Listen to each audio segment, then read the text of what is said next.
know that's how you grew strawberries. That's how early it has to start, that basic education. If we really want to get, the younger generation or the next set of people and kids to understand about agriculture, they should be spending some time on a farm. And then they will have appreciation for it, which is inbuilt in them. And then you have the right talent. Once the spark is there, they will find most innovative ways to solve things. We have always done that. I'm already training my daughter, exposing her to the good and the bad of agriculture.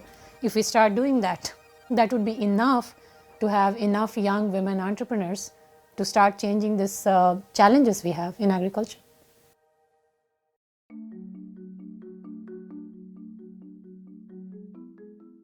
Underrepresented minorities will look at a job description and they will not apply unless they feel like they fit 100% of all the requirements. So we explicitly say in our hiring process, hey, if you think you even meet 50% of these qualifications, you should apply.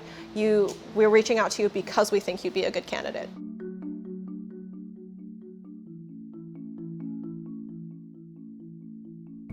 Our company is currently a majority women.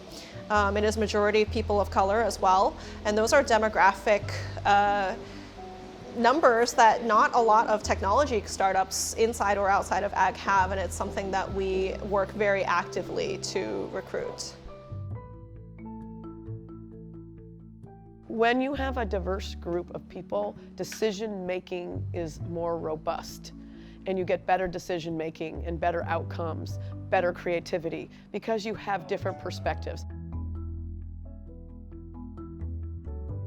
Studies from groups like Catalyst showing that often return on investment is higher for an investor in a company that has a higher level of diversity. There have always been women in agriculture, but kind of behind the scenes, more in terms of bookkeeping and running the family business. What you see now are more and more women up front, becoming the actual entrepreneurs themselves. We're certainly seeing more resumes come in from women, and part of this is also knowing how to communicate what you need at the company.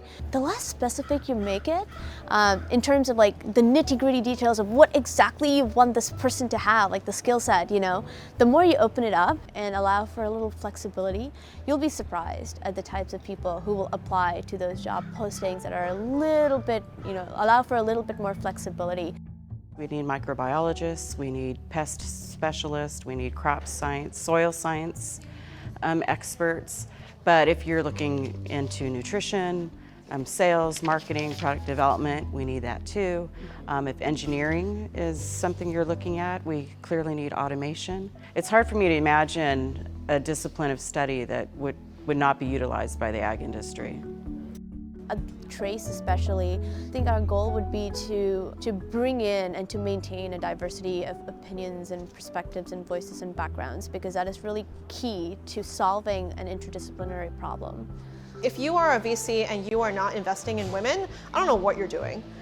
Given that the numbers are that immigrant-run businesses, women-run businesses tend to do better. Like the data is there, so it's actually a business opportunity. It's not like a charity case. In America, less than 1% of the population actually farms anymore, right? And that less than 1% is actually an average age of 62 to 65. So I'm actually a third-generation farmer here in Yolo County. My family did about 4,000 acres of grain haze and custom harvesting and orchard crops and livestock.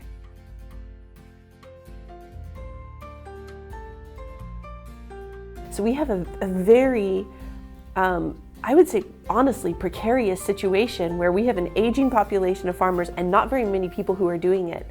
The estimate is 50% of farmland is going to change hands in the next 10 years.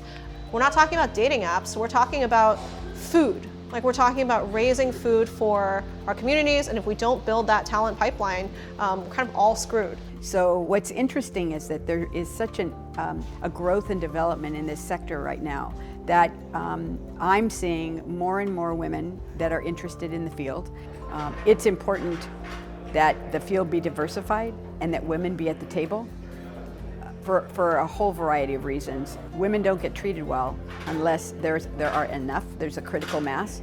When I was the program director for AgStart, I saw a lot of up-and-coming ag tech companies that were headed by women, which really made my heart smile, and I never doubted them. As a woman in farming in general, I never doubted that it was possible and that it was coming. That the perception could be from me, that because I'm no longer in that network, that I have to be before, I feel like I'm alone out there. And now the more and more I see other people like me and they're successful. And that gives me the confidence, and that also maybe project it out to other people who interact with me. Demographically speaking, if you look at the next generation is in itself more diverse. Our country is getting more diverse as the next generation grows up and takes on leadership roles. So I want women to be able to earn a good living as well, and for them to be able to earn, to have their own businesses and to deploy technology means that they're going to be able to earn a good living.